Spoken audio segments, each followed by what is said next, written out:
बदी के सकली सा कमाई कयूं तन जो हित कहिड़ो जोड़ आ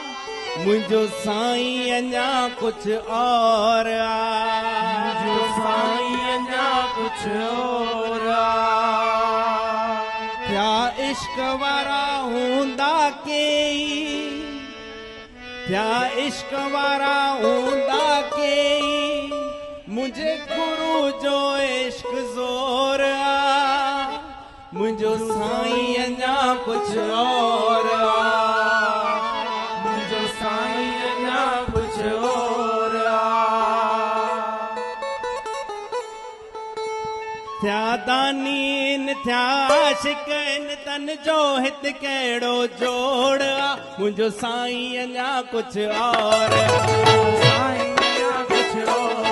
मुझो साईं अञा कुछ और मुझो साईं